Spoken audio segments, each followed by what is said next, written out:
Start. श्रीमान उपसभापति महोदय, इस रेलवे विधेयक पर चर्चा करते हुए मैं कहना चाहता हूं कि इस विधेयक में रेलवे की क्षमता बढ़ाने के लिए, अधिक डिब्बे बनाने के लिए, अधिक इंजन बनाने के लिए कोई प्रावधान नहीं किया गया है, जो दुर्भाग्यपूर्ण है।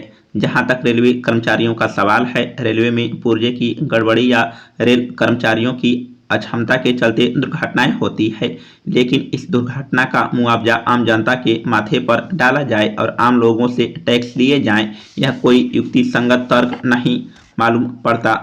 यह तो अन्यायपूर्ण है। जहां तक दुर्घटनाओं में मुआवजा देने का सवाल है, इसमें दो राय नहीं है। मुआवजा जरूर उनको मिलना चाहिए, लेकिन आम लोगों पर टैक्स नहीं लगाया जाना चाहिए, क्योंकि यह नीति संगत बात नहीं है।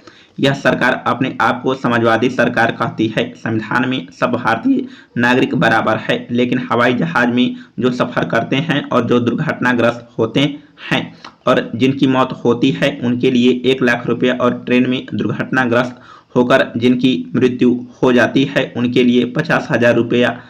यह किस तरह का समाजवाद है? यह किस तरह का न्याय है? यह किस तरह की समता है? यह जो विषमता है, यह जो पूंजीवादी मनोवृत्ति का घोतक है। कोई भी समाजवादी सरकार इस तरह का भेदभाव नहीं कर सकती है। मैं तो चाहूँगा कि यह भेद खत्म कर दिया जाए और ऐसा भेद करके समाजवाद पर कोई कलंक न लगाया जाए। जहाँ तक रेलवे में गड़बड़ घोटाले का सवाल है, मैं सदन का ध्यान खींचना चाहूँगा कि प्रत्येक वर्ष रेलवे के अंदर चोरी होती है। जो भ्रष्टाचार फैला हुआ है, जिसकी जानकारी मंत्री जी को है और उनकी जानकारी में और उनकी हिस्सेदारी में जो गड़बड़ होती है, जो चोरी होती है, अगर उसको बंद कर दिया जाए और सुचारू रूप से रेलवे की व्यवस्था की जाए, तो मेरे ख्याल से कोई नया टैक्स लगाने की जरूरत नहीं पड़ेगी। जितनी प्रत्येक वर्ष इस रेलवे की चोरी से राष्ट्र की बर्बादी होती है, दुरुपयोग होता है, उसको अगर रोका जाए तो मेरे ख्याल से नए टैक्स की कोई जरूरत नहीं होगी।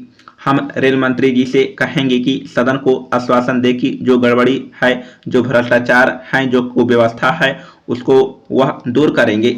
श्रीमान, जहां तक दुर्घटनाओं का सवाल है, उसका एक कारण यह है कि रेलवे के अंदर सिफारिश और पैरवी के बल पर बहुत से अक्षम लोगों को नौकरी मिल जाती है और मक्कार लोग वहां पहुंच जाते हैं, जो अपने कर्तव्य का पालन सही रूप से नहीं कर पाते। दूसरा कारण यह है कि जो रेलवे के कर्मचारी हैं, आज उनके व्यापक असंतोष है। उनके साथ न्याय नहीं किया जाता है। जब तक उनका असंतोष दूर नहीं किया जाएगा, तब तक रेलवे के अंदर जो गड़बड़ी है वह दूर नहीं होगी और रेलवे की क्षमता भी नहीं बढ़ेगी। इसलिए मंत्री जी इस ओर ध्यान दें। श्रीमान, रेलवे तो पिछड़े देश के लिए एक विकास का साधन है। अगर उसी में गड़बड़ चलेगी तो देश का विकास नहीं होगा, उसका सर्वनाश हो जाएगा।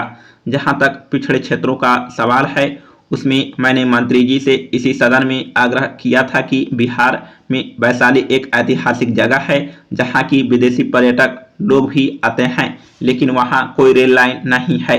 जहां पर्यटक के ठहरने के लिए कोई भी व्यवस्था नहीं है। अगर उसकी व्यवस्था सुचारू रूप से की जाए और रेल की पटरी वहां तक बिछाई जाए, तो उससे इस प्रकार को विदेशी मुद्रा भी मिलेगी और पिछड़े हुए क्षेत्र का विकास भी होगा। इसी तरह हाजीपुर से समस्तीपुर अगर रेल की पटरी बिछाई जाए, तो वहां का जो पिछड़ा हुआ इलाका है, उसका विकास होगा और वे लोग खुशहाल होंगे और उनकी तरक्की होगी। समाप्त।